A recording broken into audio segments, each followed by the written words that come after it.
Hello students, let us move to the next part of this lesson. See what happens next. Oh dear, exclaimed Papa Pano. If only they had come here. I would have given them my bed and I could have covered the baby with my patchwork quilt to keep him warm. Here quilt means a bed covering consists of two layers stitched together with insulation between. He read on about the wise men who had come to see the baby Jesus, bringing him splendid. Splendid means what?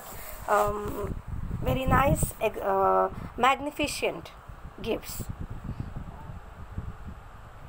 Papa Pano's face fell. I have no gift that I could give him, he thought sadly, because he had no such special gift in his collection. Then his face brightened.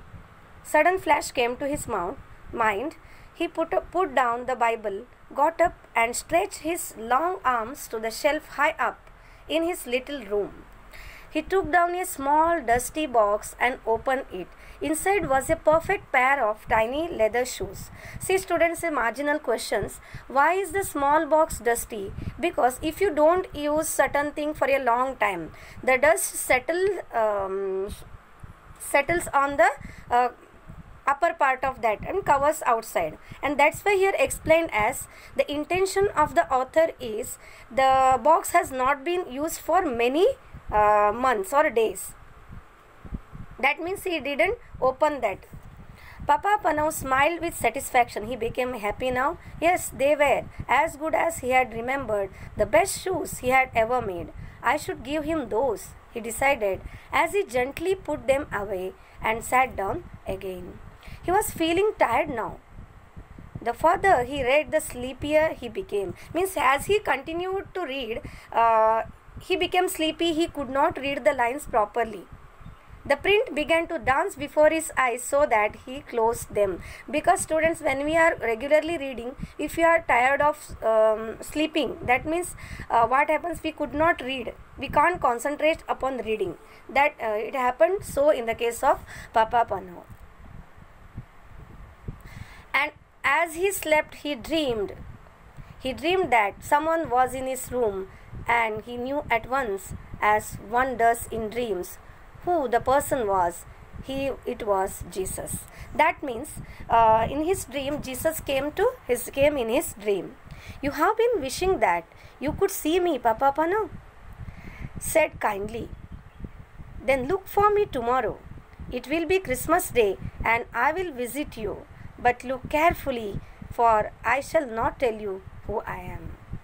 When at last Papa Pano awoke, when he woke up, the bells were ringing out and a thin light was filtering. Filtering means it was coming through the shutters. Bless my soul, said Papa Pano. It's Christmas Day. He stood up and stretched himself, for he was rather stiff. That means he could not bend. In old age, these problems naturally occur. Then his face filled with happiness as he remembered his dream. This would be a very special Christmas after all, for Jesus was coming to visit him. How would he look? Would he be a little boy, as at that first Christmas? Would he be a grown-up man, a carpenter, or the great king that he is, God's son? He must watch carefully the whole day through so that he recognized him however he came. That means next day his work was to see in whose form, in which personality the God is going to appear before him. See some marginal questions again. What thoughts did Papa Pano have before he fell asleep? Means before he fell asleep, he was thinking that he was feeling tired. He did not have something or special to give Jesus Christ. Were they related to his dream? Actually, yes, they were related to his dream. Did Papa Pano believe in his dream? Just if we see now the part of the story, middle part of the story, he believes in his dream. That's why he tries to see in which form or in which personality, how does Jesus Christ is going to appear before him. In what forms did Papa Pano imagine Jesus to visit him? He imagines that Jesus may appear in the form of a baby, or as a grown-up man, or as a carpenter, or as a great king.